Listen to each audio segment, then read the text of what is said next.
What up, chat? What up, Robstock gang? Appreciate everyone joining the live stream. Welcome in. Welcome everyone in. Hold on, I'm gonna clean my lens here for a second. So you can see me. What it do, chat? What it do? What it do, baby boo? Appreciate everyone. The Panthers are winning, but why? You see the title of this live stream. We're rolling, but is Bryce Young holding us back? We do need to have that conversation tonight. Okay. We do need to have that conversation tonight. It's not a conversation I want to have. Amazing K, what's up?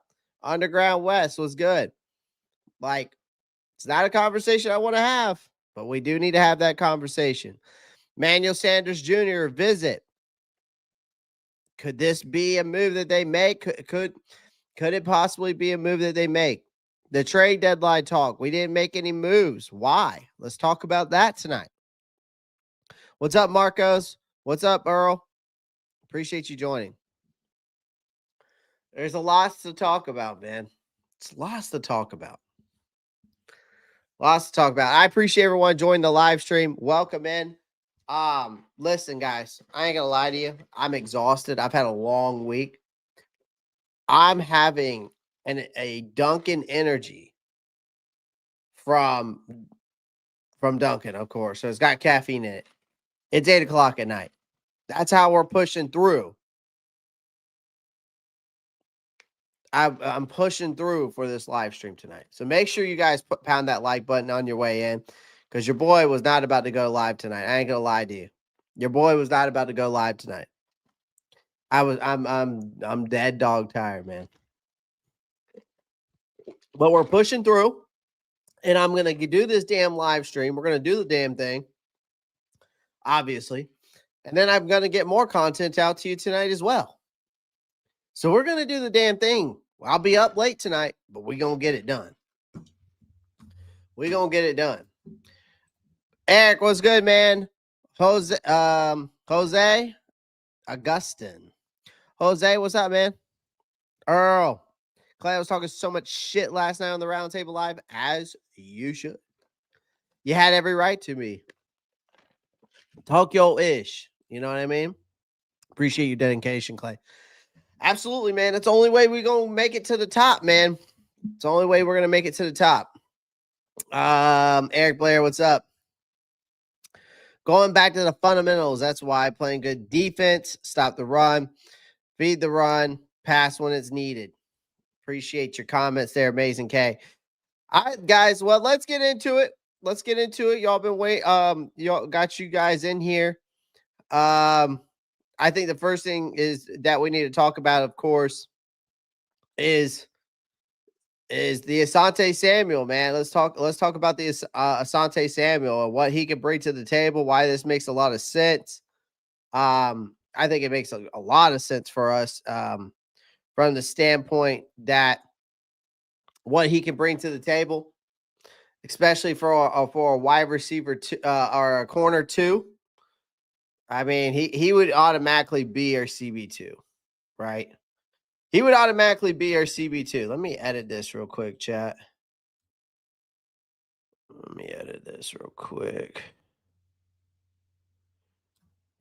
Edit a little bit. There we go. All right, update. That's better. That's the way I wanted it. Chat. Did we sign him, Earl? No. Don't go meow mix on us, Clay. That will never happen. Hey, listen, Amazing K. I was still putting content out when this team was 2-15. Y'all remember that now, okay? Clay's not going to be pulling no meow mix bullshit, okay? I'm ride or die. I'll still put out content. But the only thing is, my content, if we ever go back to those days, we'll just be talking about how ass we are and how we need to fix it, which is what I've always done. And y'all love that content. So, listen, it doesn't matter if your team's ass or if it's winning. There's content to be had and made, okay? But also, it does help a lot with your viewership and your people. Okay. There is, they have, it does help when your team is winning. I've noticed this year alone, chat, everybody in the chat, I'll be honest with you. I've noticed this year alone, my viewership has gone up tremendously because of you guys, but it does help when your football team is winning. It does help out a lot. All right. Did we sign him? No, Earl, we did not yet. He's got a couple more visits that before we sign him. And we'll dive into that. So, old school Panthers fans, what's up, man? Keep pounding, brother. Keep pounding. All right, so we might be cooking up something here. This could be something we're cooking up. This could be something that's very interesting this week. It's not just around another rebuild rumor. Mike K comes out with this. Mike K, I think, was one of the first people who to report this, of us having him visited. And he's our first stop, which is good. So you host him as a free agent, right? You had him visit on Wednesday. Basically, that tells me that Dan Morgan might be ready to make a sneaky midseason move to strengthen up that secondary. And listen, all you guys in the chat are all Panthers fans, I think, for the most part. I don't know if we got any other fan bases in here, but this should grab your attention. All right. Samuel isn't just another free agent name that's floating around. I think he's a legitimate talent, right? Who's had some damn good years when he's healthy, right? He was only a second round pick in that 2021 draft. He quickly proved he could hang with the best, and I was looking at his numbers, crossed 50 games, 47 starts. He's piled up 176 tackles, 6 interceptions, 37 passes defended, and even a fumble recovery. So the kid's resume speaks for itself, chat. Go look at his resume. You can go look it up yourself, right? But here's the catch. He's 26 years old. He hasn't seen much of the field lately. So this kind of feels like almost like a Hunter Renfrow situation with him. Okay.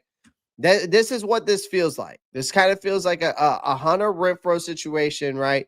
Because, again, Asante Samuel just had back fusion surgery, right? Whereas, Hunter Renfrow is coming off an ulcerative colitis, sickness. So, but this is kind of feels like similar, kind of similar to the Hunter Renfrow situation, right? But anyways, so he undergoes this spinal fusion surgery this past off season, which is a serious procedure that does forced him to basically hit the pause button on his career, right? Before that, the 2024 season, his season was cut short after 4 games due to his shoulder injury. And it's been a rough stretch, no doubt. But the word is he's now been medically cleared, and now he's ready to be back on the field. Okay. All right. So that's where we have kind of now stepped in to this whole thing, that we're standing at the 2025 trade deadline. Now that's over with. We're past that. Right. Which left I think a lot of people were wondering if Dan Morgan was going to make a move or not. I just kind of gave my suggestion on who's I would like them to make a trade for. And I also put a video out saying basically, are we going to be buyers or sellers? And really, I said neither. But if I had to pick some guys, I did post a video about guys who I think we could target. But Dan Morgan's decision to bring Samuel in for a look, to me, hints that this front office might not be done making some moves after all. I mean, he's our first stop, which is a good thing. Okay. All right. And honestly, that's exactly the kind of calculated risk Dan Morgan is known for. Those low risk, high reward type of guys, right? The guy's not out here making knee-jerking trades, just trying to make headlines. That's not what Dan Morgan's about. He is playing the long game here. He has been since he's gotten here. And so far, can we say that it's you know, that it's worked out so far, you possibly could. I mean, we're still long ways away, but he's playing the long game, deliberate, disciplined, ready to strike when the opportunity shows. This might just be one of those times. I think Samuel's visit to Carolina isn't happening in a, Samuel's visit to Carolina isn't happening in a vacuum either. Okay. What I mean by that is he's also reportedly to meet with Philadelphia. He's reported to meet with the Minnesota Vikings. There's talk that a few other teams want to sit down too. That means that Morgan's got to move fast if we are going, if we like what we see, right? If the workout goes well, you don't let a guy who's still 26 years old, who's a very talented corner, and Samuel, who's got some major upside to him. You don't let that type of guy walk out of your building without a deal on the table, right? I think at full strength, to be honest with you guys, I think at full strength, Samuel's a hell of a coverage guy. I really do. I think he's a hell of a coverage guy. I think he's definitely quick, very instinctive. He's not afraid to take risks. He's a kind of player who can turn a defense from a decent to dangerous. And currently, with our current secondary, he wouldn't be thrown straight into the fire either. I don't think, after, especially with this whole spinal infusion, right? With JC Horn, Mike Jack, right? And of course, you got Shaw Smith-Wade, who have been holding it down, the cornerback spots, right? Samuel would have some breathing room to ease back into, right? There would be no pressure to be the savior, right? Just gives him the chance to get right, contribute down the stretch, maybe even earn a long-term deal or spot if he shows he still got it, right? So there's always, to me, chat, like there's always that chance that this visit could lead. I mean, there's also that chance that this visit could lead to something, to nothing, right?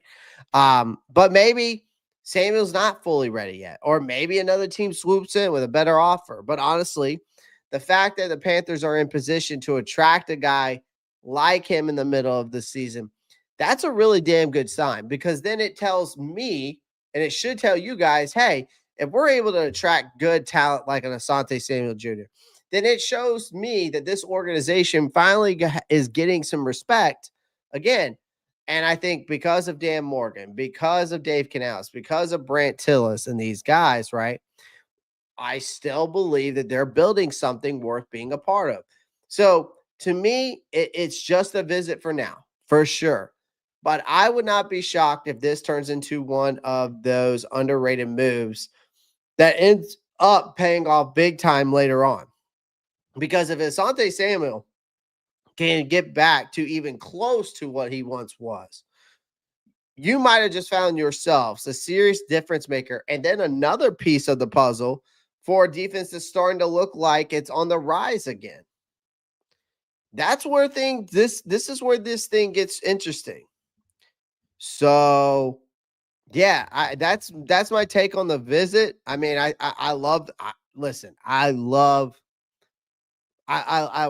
this was a guy I said that we need to be signing this offseason. Now, I didn't realize that he was having to have this major surgery, but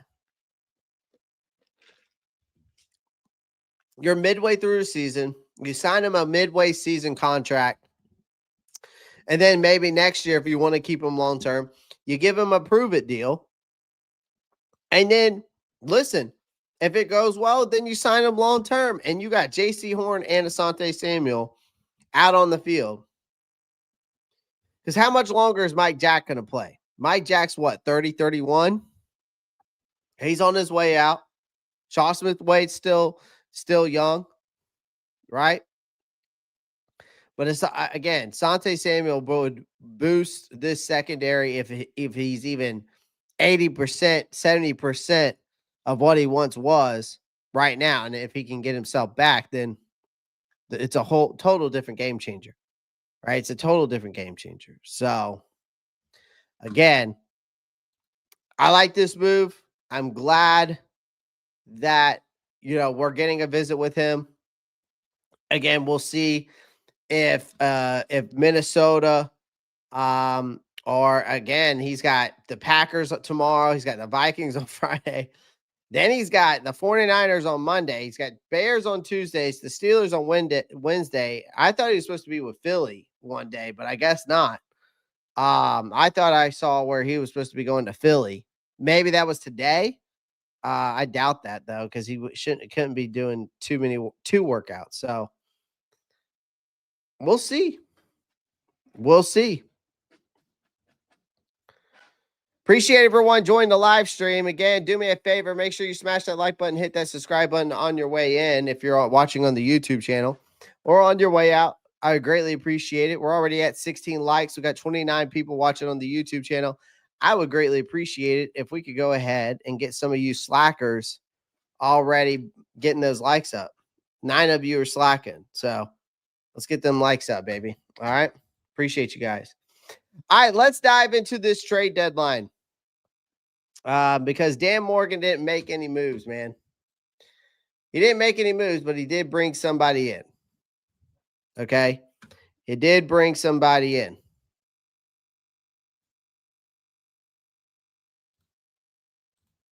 Give me a second here. I'm trying to share my screen. So, got to give the guy credit where credit's due. He did. He brought in Asante Samuel. But let's talk about Dan Morgan. Because he stayed quiet at this trade deadline. And I want to explain to you why I think that is. I want to explain to you why I think that is. I think there's a good reason why Dan Morgan goes out there and doesn't make goes out there and doesn't make a move. Okay. There's a bunch of good reasons why.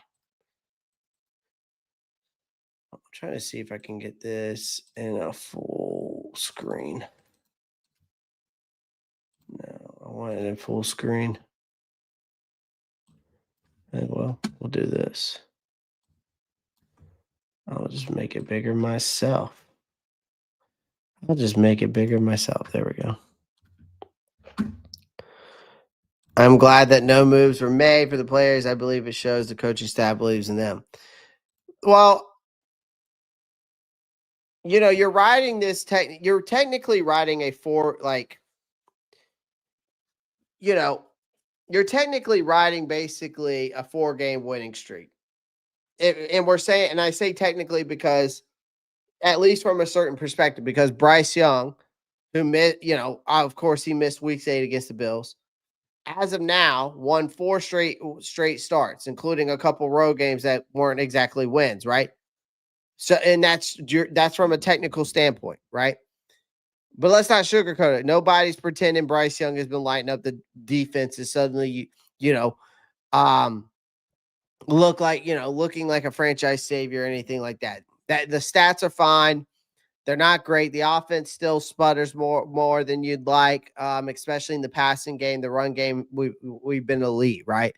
But the team wins, and when he's on the field, they win, and that's something to note. And we'll dive into his play a little bit more. But for a franchise that's spent a lot of the last few years inventing new ways to disappoint its fan base, a win is a win here right now. Okay, I mean that is the saying here in Carolina. Okay, the crazy part is all 5 of the Panthers' wins this season have come in their last 7 games. So 6 of those were with Young under center for a guy who spent most of his rookie year, think about it, getting beat to hell behind a leaky offensive line, which is progress. That's progress. We're so far from that. What his rookie year is, it's so much progress in what it was, but it was slow and frustrating, obviously, through that time. But now we're really seeing progress. But let's not kid ourselves. Suddenly, we're in this it almost seems like we're in this win now mode, even though I've never felt that way, but it does seem that way. And if you look at it from a different perspective, because again, I've said it multiple times to you guys, I feel like this is a progress year, right? But here's the thing.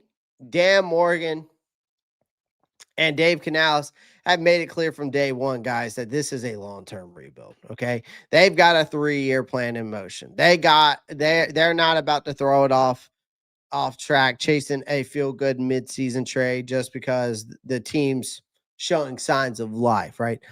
That brings us to the trade deadline. The day a lot of fans were hoping for fireworks, I felt like, and you got a lot of silence instead. Now, there were names out there, like I said, there were some big names, there were some playmakers, there was guys that could have made an immediate impact for sure. But Morgan didn't pull the trigger. He didn't chase that splashy move. He didn't panic. What he just did was just stay the course. And honestly, that might have been the smartest damn thing they could have done, right? But the quiet deadline, I felt like spoke more volumes, chat. I really do. Okay.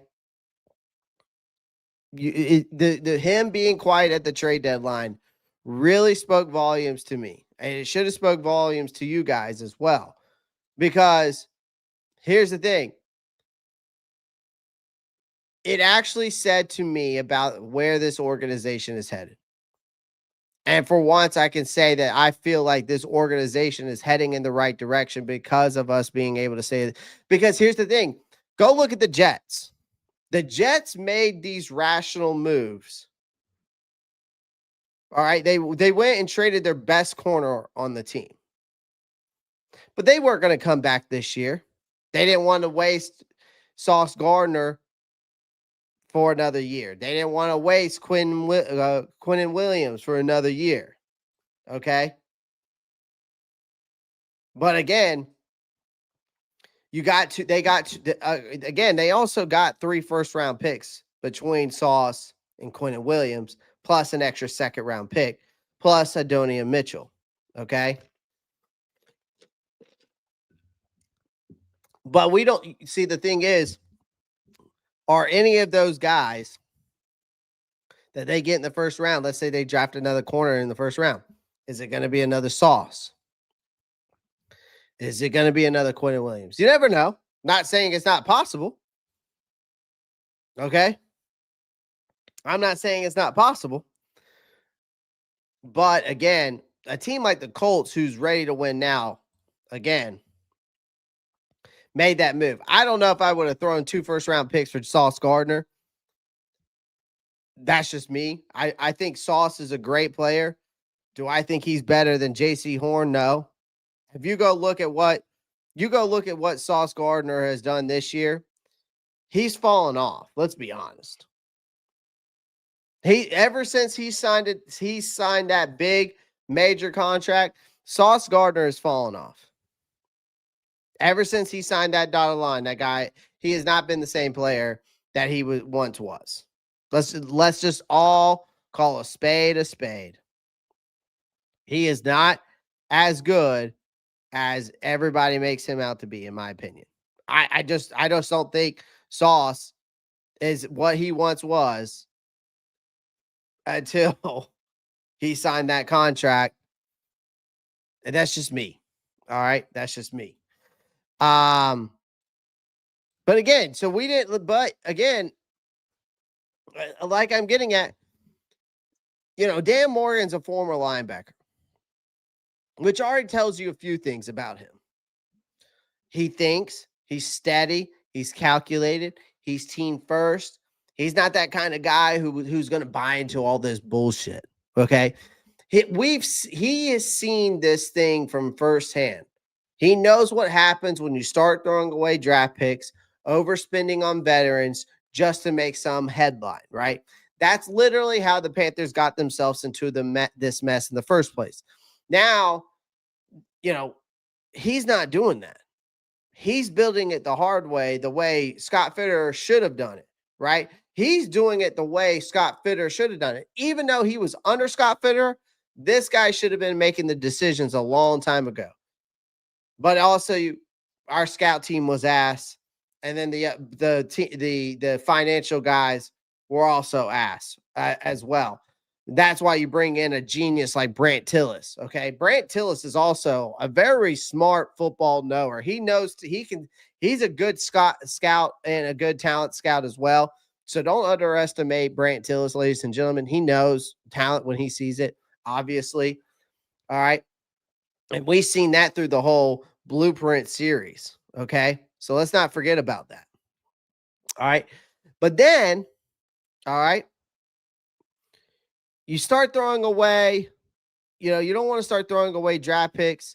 Like I said, you don't want to be overspending for veterans just to make some headlines in the news. Okay. That's Dallas Cowboys bullshit is what that is. That's why the Dallas Cowboys can't build a winning culture under Jerry Jones, because he's all about himself and making headlines. Okay. The Alzheimer's is starting to catch up to that man. So, but this time, what he's doing though is he's telling us that we're going to build this through the draft. We're going to find some smart free agent signings, right? And they're signing guys that hope that we can, maybe get the best out of them, or get them better, maybe, right? Stay patient. You're not getting these sexy guys, big headlines, but that's the approach that he's going with. He's trying to build this team to be a real contender. And it's not going to be one off season, right? Okay. It's going to take, multiple off seasons. When he came in, he knew that. Canales knew that. I think even Brant Tillis knows that, but you're trying to establish something that lasts. While it might not look exciting right now to you guys, but the signs are there. There's some cohesion here, right? There's some belief. There's this a sense of direction here. Something that's been missing, I feel like, way too damn long. Okay. So you can argue that this team could have made a move, sure. Maybe adding a Logan Wilson, or maybe adding some other defensive piece, right? But what would that really change the trajectory of this team? Probably not. Like, this team is, again, guys, we're not a one player away team, okay, to make the Super Bowl. We look good right now. Don't get me wrong. We look good right now. I like what we're seeing. We're winning football games. Okay. Okay. But we're winning football games. But we're still rebuilding. I said this was a progress year. You give me 8 to 9 wins, that tells me that this team is progressing in the right direction. We've already matched our win total from last year, and they're still developing. This is about foundation. This is not about flash, okay? And I think a lot of people have to understand the two P's right now, which is patience and progress. Right? You're finally doing the right thing. If again, have you been following this team for any amount of the time, guys? Right? And shout out to everybody in the chat. You know that this franchise hasn't exactly been known for patience or consistency since a certain person has taken over the team, as in lemon drop head David Tepper. Okay. And then you've got the former, let's go back to the former GM, Scott Fitterer, who basically went full YOLO with trades and roster shuffles, blew it up, and just basically blew it up in our faces. And Morgan was right there watching that unfold. And you could bet your ass he took notes. And now that things feel different, now David Tepper, who's been rightfully criticized, of course, for meddling too much, which he did, now it seemed to be taking a step back. He's letting the football guys do their jam jobs. And Morgan and Tillis are running the show with a level of professionalism we haven't seen around in years. And every move that they make seems to have some type of purpose. And every non-move also has a reason. That's how good franchise operates. We're figuring that out. I like the approach Dan is doing to build this team step by step. Absolutely, man. Justin C. Exactly. Vietnam 26. What's good, chat? Clay, what's good, Vietnam? Appreciate you joining, man. Should have been there at the NFC South Roundtable last night. Not a lot of Atlanta Falcons fans in that NFC South Roundtable, no, chat? We didn't see a lot of them over there. It's funny how that team that whole NFC South chat will be filled with Atlanta Falcons fans when they win, but when they're not, there ain't as many. There's still some in there. The ones that actually will come in there and take the shit talking the way they should. But then there are some, man, they just don't show up. They just don't show up.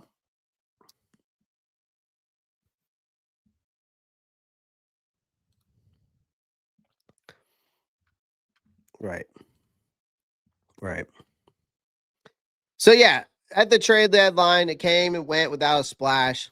But instead, guys, seeing that as failure, fans should see it as a sign of growth from the front office, from the team itself. The Panthers are this organization knows who it is now. It knows where it's going. They're not throwing away picks to chase these short-term validations. They're not overreacting to a winning streak or fooling themselves into thinking that one miracle trade from a Lombardi trophy. Like nobody, we need to be realistic with ourselves. Okay. And honestly, we need to take this one game at a time right now. Again, I said it's a progress here. And again, I only need 3 to 4 more wins this year to say, okay, we're heading in the right direction. This has been a progress here because they are building it. And it's kind of like a brick by brick kind of ordeal. It's slow as shit. It's definitely not the sexiest and flashiest you want to see, right? It's like when you go out with your boys, right? You go out with your boys and you see you see the 10 in the bar, right? And you see that 10 in the bar,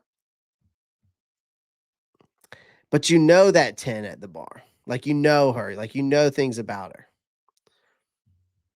But then you know her friend who's the 6, and she's a lot nicer. And you know that she would treat you better than the 10 would. It's kind of like that. You take the 6 instead of the 10. Would you rather have a 6 who's nice, going to treat you right, cook for you, stuff like that? Or would you rather have a 10 who's smoking hot, but an absolute nutcase? I think I'm going to take the 6 that's going to take care of me. It's just me. It's not going to be the flashiest. It's not going to make the headlines. You know what I mean? Because again, for the first time in a long time, we're actually building a team with a plan, right? We're building a roster of 6s. Front office. This front office, though, is being smart enough to stick with it. Stick with it. No comment. I love my girlfriend. Listen, I basically am married, Justin, so it's all good. I'm just making a joke. It's going to take patience for real to build this team for continued success, but I'm here for it. Absolutely. Olivia Vega. What are you saying there? What are you saying there? Wingardium Laviosa? Like, what's going on there, Panthers gal? You want a partner who has the same NFL love? Yeah. My girl loves her Dallas Cowboys, that's for sure. Sup, SC Panthers boy? What's going on, man? Appreciate you joining, brother. We got 46 people watching in here. Appreciate all you guys. Joshua Lilly, what's going on, man? What's going on? All right, here's the next. This is a tough conversation. I don't want to have with you guys. Hit that thumbs up button, though, guys. Appreciate you guys right there. Do me a favor, make sure you hit that thumbs up button. This is a tough conversation I don't want to have because we've had multiple conversations about this guy. Not really ideal. Because we do need to be honest with ourselves. Okay. We do need to be honest with ourselves with Bryce Young right now. We need to be honest with ourselves with Bryce Young. Actually, I'm going to pull him up on PFF. Shout out, Clay. What's good? First time seeing you on stream. Are you in Charlotte? Justin, no, sir, I'm not. I live in South Kakalaki, my friend. South Kakalaki. But been a Panthers fan since I could understand what football was. So, oh, I never even heard of that guy. Panthers gal, you're ahead of me, by the way, on the dang draft picks. Well, I haven't even started looking at Dirty Myrtle. That is exactly where I am, actually. That is exactly where I am, my friend. That is exactly where I am. Born and raised, by the way. Went to Coastal Carolina University, graduated from Myrtle Beach High School. All that good stuff. All that good stuff. Not SC. That's what's up. Me too, Clay. Nice. Nice. Nothing wrong with a little dirty Myrtle now. We like to get down and dirty here, you know what I mean? Get a little dirt on my boots like John Party. You know what I mean? All right. So this is not a conversation I wanted to have with you guys tonight. But I felt like after I've been watching some film, I've been watching film. Are you keen to Renfro? I know his dad. I used to go to Hunter Renfro's church a long time ago. Fun fact. This was before I even knew like Renfro was gonna go where he was going. I knew he was always athletic, but yeah. I've actually met Hunter Renfro a couple times through high school because our rivalry high schools went up against each other. I went to Myrtle Beach. He went to Socastee High School. So, I've been watching that kid play football for how long? For how many years? So, all right, let's talk about Bryce, man. Again, this is not a conversation I wanted to have with you guys tonight, but I think it needs to be had because, again, I hate to say this. Like, I just feel like I'm not saying Bryce is a bust. So let's just go ahead and get that conversation out the way here. Not saying he's the bust. What I am saying, though, and what I'm about to say is that I feel like the way that this team is winning, it's hiding a problem, and that is Bryce Young is still not getting it done. Okay. But I do want to start with the good news because you're sitting at 5-4, right? But the thing is, we're seeing a lot of fight in this team. You're seeing a lot of grit from this team. The fans us fans deserve to enjoy this, right? We're expected, this is a team that was expected to be like dead in the water by midseason, and especially after starting out 0-2. But they just have fought back with this defense playing lights out. The run game has been, lights out. Like this coaching staff has really instilled some nice discipline and structure in this team. And all of this feels good. And then I'm looking at this Bryce and I'm like, man, like there's just some uncomfortable truth here sitting right in the middle of all this. And it's Bryce Young is still not playing good football. Okay. It's like, and I hate having these conversations because it's like I want the kid to succeed, but we also need to be mindful, right? We need to be mindful of what's going on, and we need to be honest with ourselves. Okay. Like the numbers don't lie. Let's just get this out the way real quick, and then we're gonna dive into my predictions of the next 4 games. That's what we're gonna dive into next. Here's the thing. Let's just get this out of the way. I'm not saying Bryce Young hasn't been awful, right? He's had some sharp throws. He's had a handful of solid drives, obviously, right? There was a fun stat out there that I think game-winning drives. Let me find it real quick. Game-winning drives. He's like in some very good company.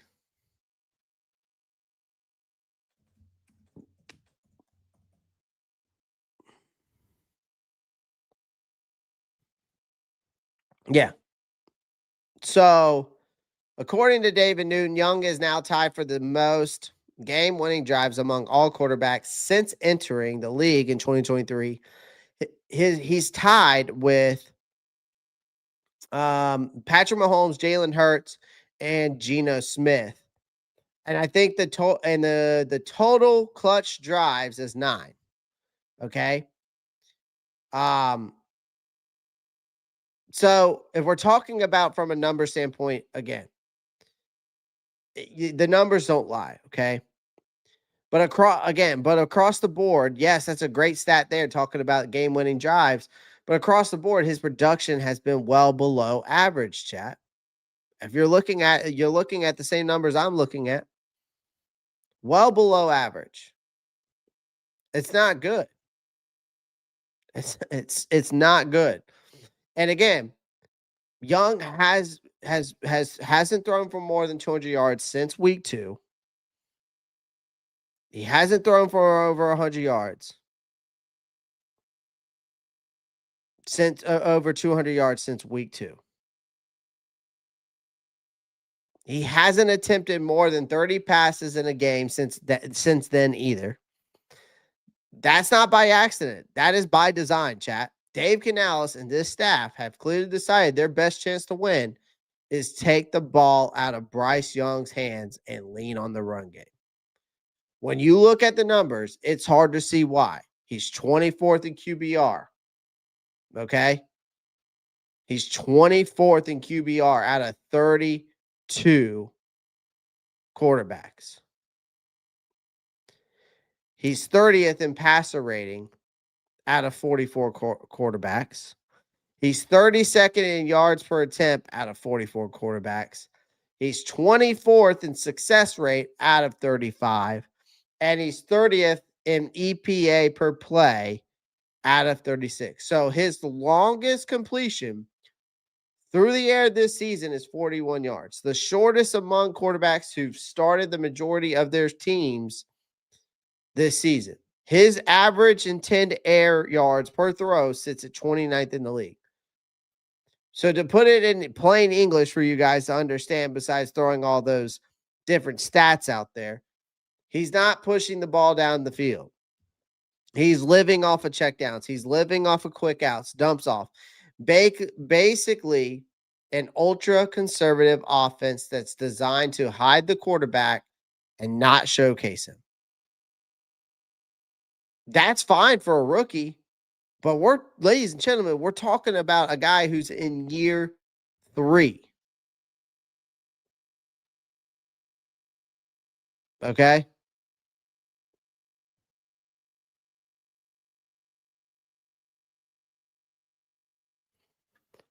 You know?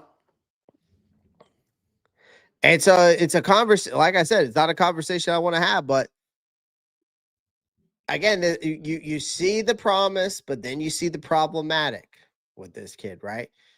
You know, and I'm going to take a step back for a second because, again, we know that Bryce Young's rookie year was so bad that I would say everyone in here agrees on that. I mean, getting sacked 62 times, right, that year behind, and I know Hal had more than him, but still, that offensive line was so bad. Your receivers couldn't create separation. The coaching staff, again, looking like they were running plays straight out of Madden simulation. But year 2, better. Got benched, then found this late rhythm late in the season. Gave us fans glimpse of what could be. The accuracy was improving. The reads looked quicker. He closed the year with some much needed confidence. Right, had a strong finish. Had people believing year 3 might be the leap. Right, the moment he finally looked like the number 1 overall pick. Right, that's what we were all hoping for. Right, and right now it feels more like the opposite, in my opinion. right? It almost feels like there's a little bit of regression wrapped up in a few lucky wins here. He's not bad, but he's not elevating in anyone either. Like at this point, Bryce Young games feels eagerly similar to the kind of quarterbacks that are going to be eventually moved on from. Guys like Kyler Murray, Tua Tagovailoa, hell, maybe even Trevor Lawrence, or hell, you could even say Spencer Rattler. They're solid enough to win games with, but not the guy who wins you the game. That's the problem. Like they're good enough to not be good enough. Does that make sense? Does that make sense? Black Friday, I'm not acting like he's losing this game. We can't have any more patience for a guy who's in a year 3 of our as a quarterback. We got to stop giving this kid patience. He's in year 3. How much more patience do you need? This is supposed to be this is normally for a good if you're a good quarterback in the NFL, your year 3 is normally your best year in your breakout year.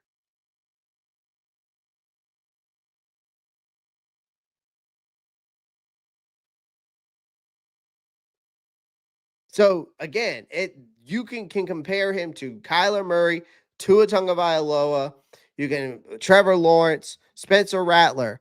Again, he's solid enough to win you games, right? But he is not going to be the guy who wins you the game. He may have these clutch down the stretch drives, which is great. But we can't be put in that position game in and game out. Because our offense can't get the ball down the field because your quarterback is not able to do so. He's not able to push the ball down the field.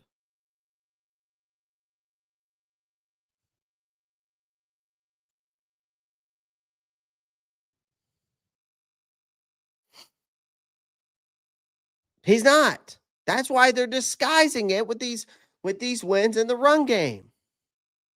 And that's a problem. Because listen, you got to understand this. When winning covers the cracks. Okay? The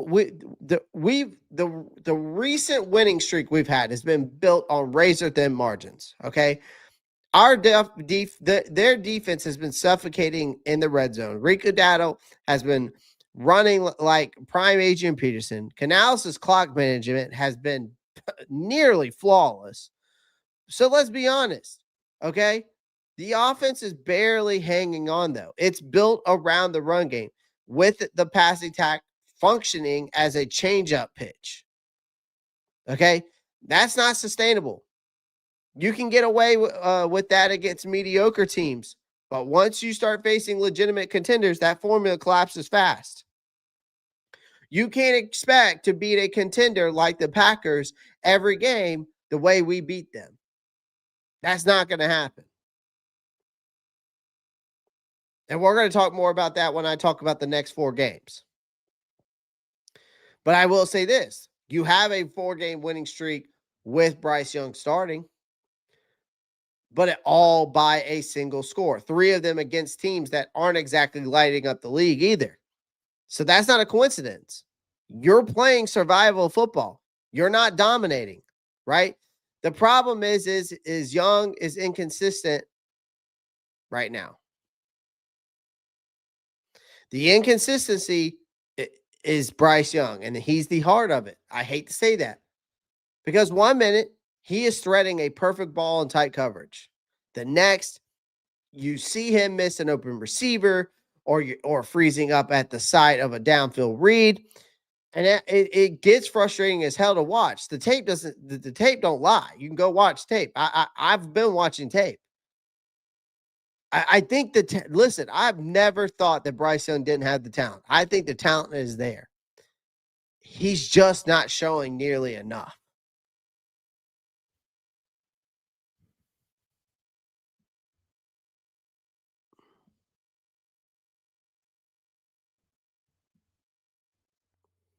right? And could we say it's an impediment or maybe just growing pains, right? You know,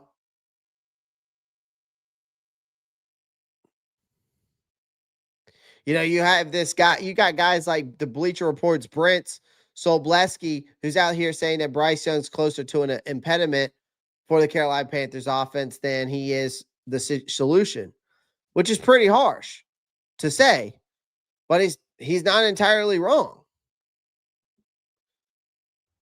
right? You can point out the Panthers game winning drive, right, um against Green Bay. Again, that game winning drive, Bryce Young threw for 19 yards. Then Rico Dowdle ran for another 19 yards before the field goal. So, what does that tell you? The Panthers are winning in spite of their quarterback, but not because of their quarterback. So, honestly, it's hard to argue with that after watching tape because this offense right now runs through Rico Dowdle in this ground game, not through Bryce Young.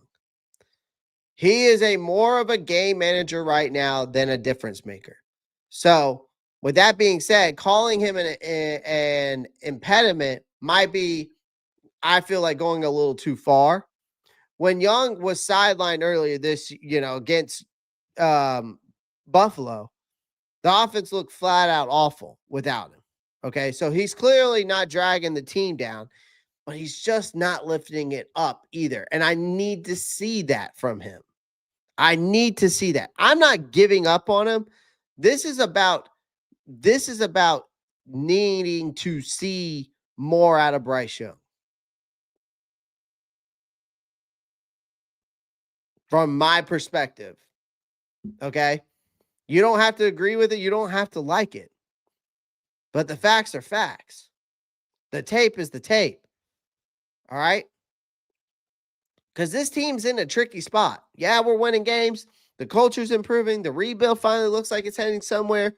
But the most important question right now, and it's the one that defines every NFL franchise across the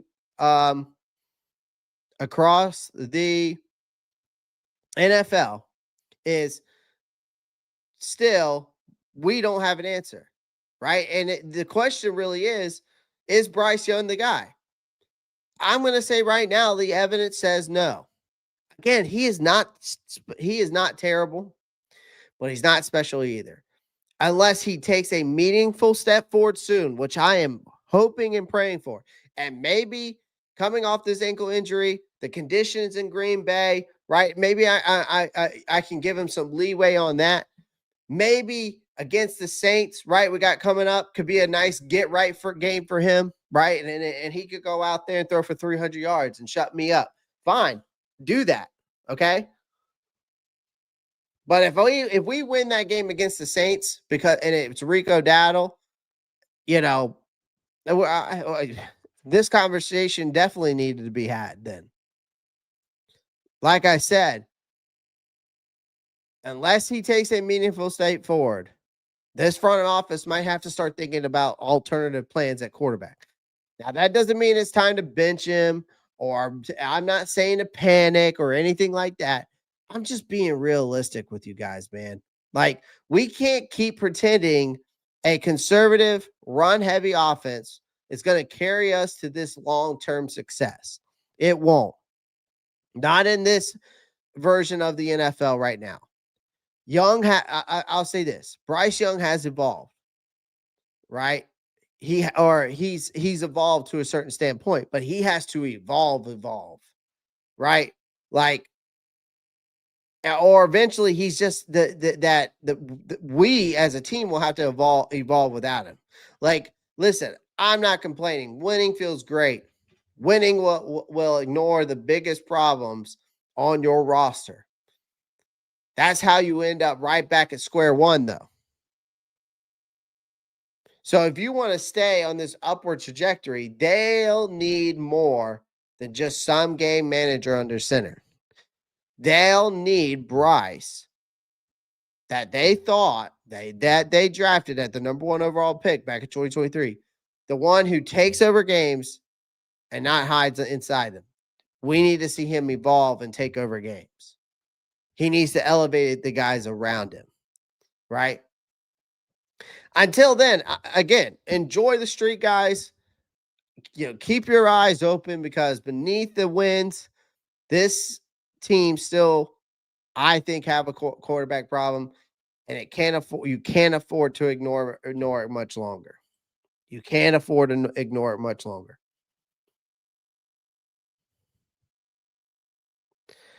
Panthers gal, how many average yards are you needing, Clay? More than 100?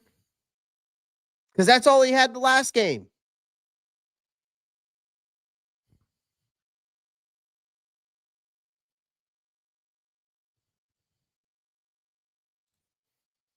More than 100. If you can, I mean, and it's not even about yardage, man. That's not the thing. It's not even about yardage. Not 110. Again, Panthers guy, it's not about yardage. It's about him elevating the team, him pushing the ball down the field, and not elevating the team, but elevating the people around him in this offense. I just think that Bryce Young is going to be in that company with Kyler Murray, Tua Tagovailoa, and Trevor Lawrence. That they're just not, they're good enough to be not good enough. They're gonna be good enough to win they'll be good enough to win games with, but not good enough to win the game for you. Yes, Bryce Young, like I said, he has a clutch gene to him. But again, that clutch, you don't want to have 9 more game winning drives when you want to have a quarterback who can go out there and take over a game for you, so you don't have to worry if you're going to win that game or not.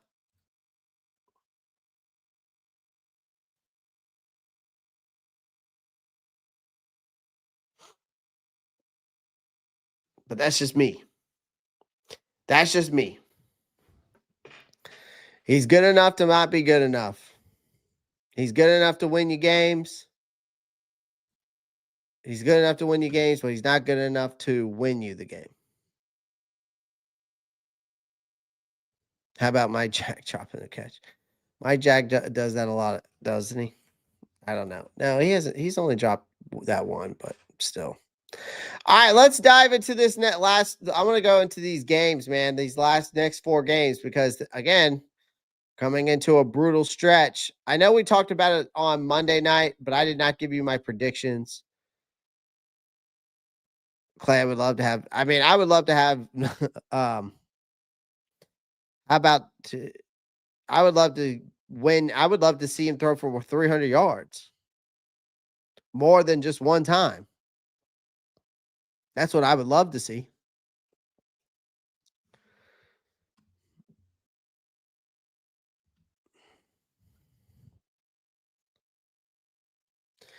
If this dang schedule will load up, chat. All right. I'm going to predict the next 4 games for the Carolina Panthers. Obviously, we're going to be breaking down the Saints. By the way, I am talking with TJ of the State of the Saints podcast from the NFC South Roundtable. We have been talking back and forth about Friday, either doing Friday morning or Friday afternoon / evening for our game for our breakdown. Okay. All right. So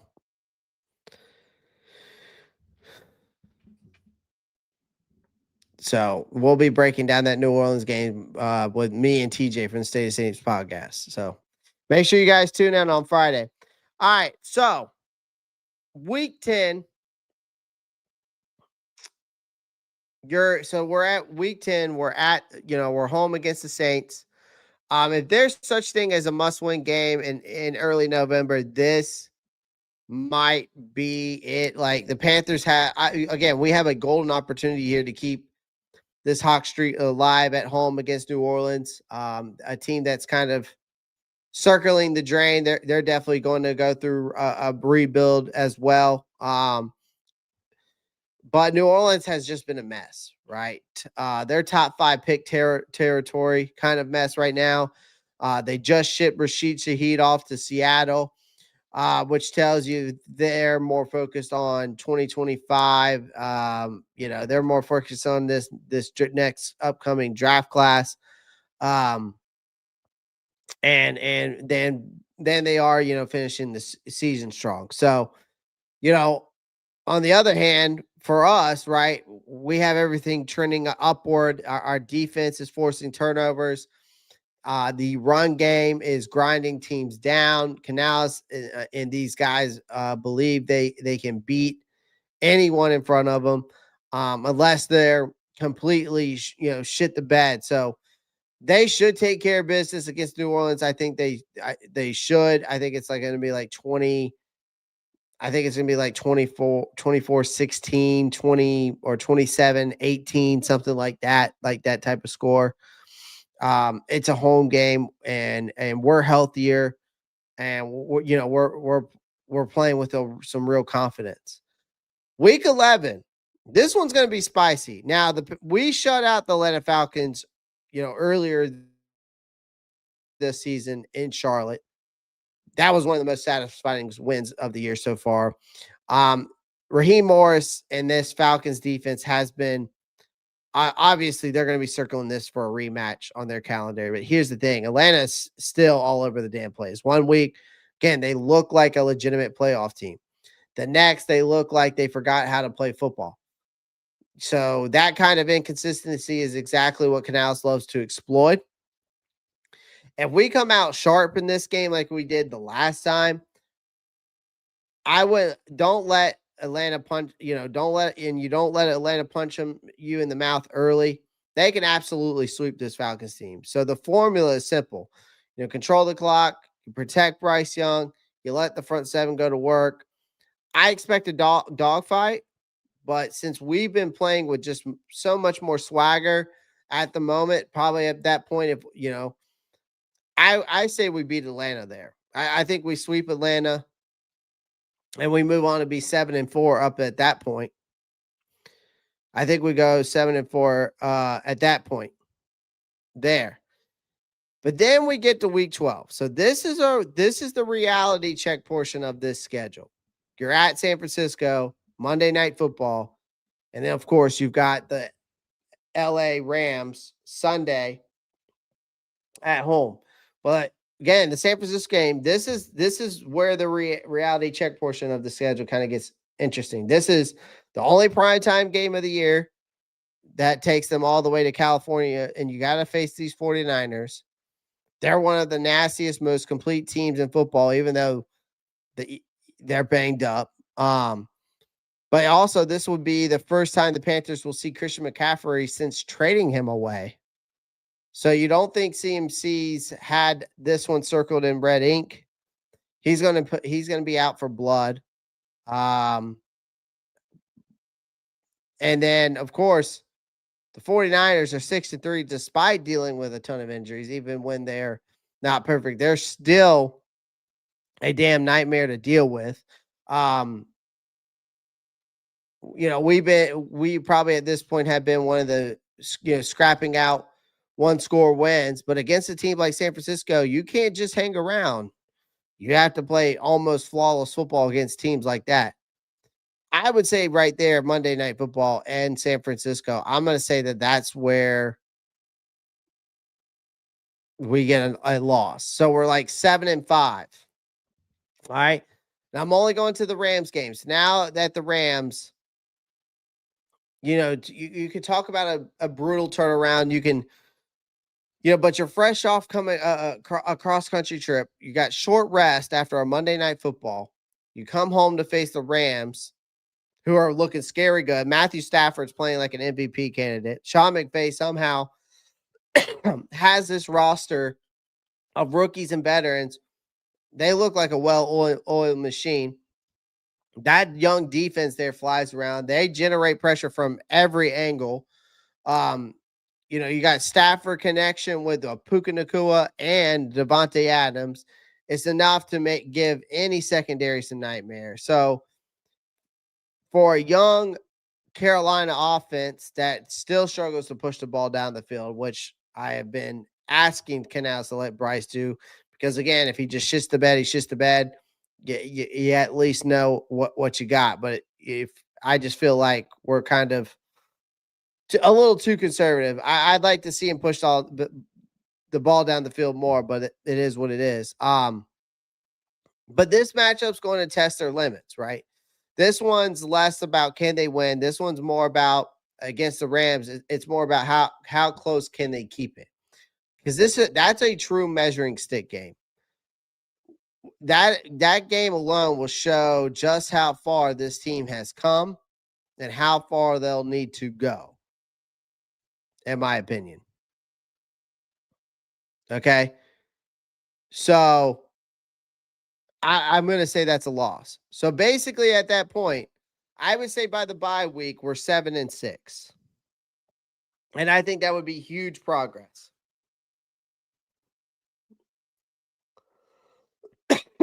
I think that would be huge progress.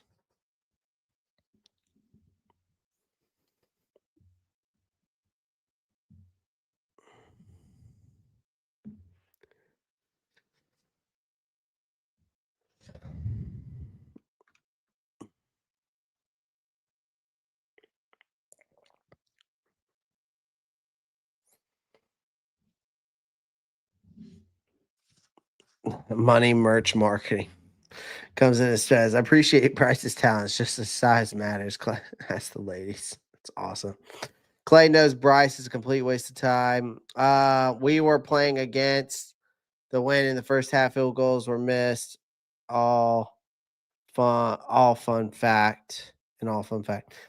If the Panthers lose to the Saints this weekend, the season is over. I wouldn't say it's over, but it would not be. You would not want to be 5-5 right there, because again, I don't see them beating San Francisco and LA. I just don't see it happening. Yeah, I hope we don't go in there arrogant again and overconfident. I'm saying, I mean, in the game, not there. Gotcha. 15-yard throws though. I mean, his throws die at that yardage with no win. Let's see. They use CMC a lot. They do. They're gonna go against a lot of physical teams in this stretch. Absolutely. Speech to text kills me sometimes. Does the next 2 weeks determine the season? Jeez.